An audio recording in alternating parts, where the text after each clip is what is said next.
Chapter 2. A New Home. Mally found work as a maid. She also took on cooking and cleaning jobs.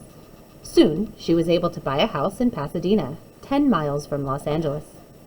All the Robinsons' neighbors were white, and most weren't happy when the family moved in. Some even tried to make the Robinsons leave. They called the police when the children played on the street. Too noisy, they said. Other kids sometimes called Jackie names. Once, when he was 8 years old, a white girl shouted the most hateful word Jackie knew right at him. He wasn't afraid to answer back. Mally always stood up for her family, but she was calm and polite. Over time, the neighbors grew to respect Jackie's mom. The family settled in. They grew fruits and vegetables in the yard. Mally sat in a rocking chair on the front porch and told stories. Even in California, Jackie knew there were rules blacks had to follow. He was only allowed to use the city swimming pool one day each week. He had to sit up high in the balcony at the local movie theater. Because Mally worked such long hours, often Jackie's sisters, Will and May, took care of him. She was only 2 years older. Still, she bathed young Jackie, fed him, and dressed him.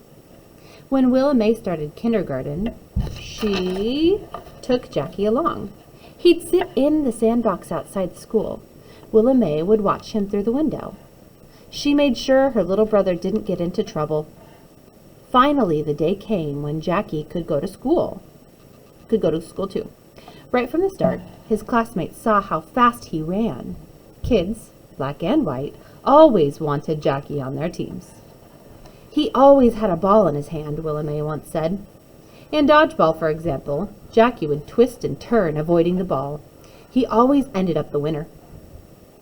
When Jackie was about 11, times grew more difficult for millions of families in the United States. It was the Great Depression. Businesses were failing. People were out of work. It was even harder than ever for Mally Robinson to make a living. Trying to help, Jackie took odd jobs. He had a paper route. He mowed lawns. But always, always, he wanted to play ball. And he wanted to win.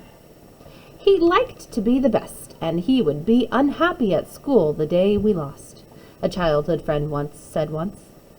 Others would shrug it off. Not Jack.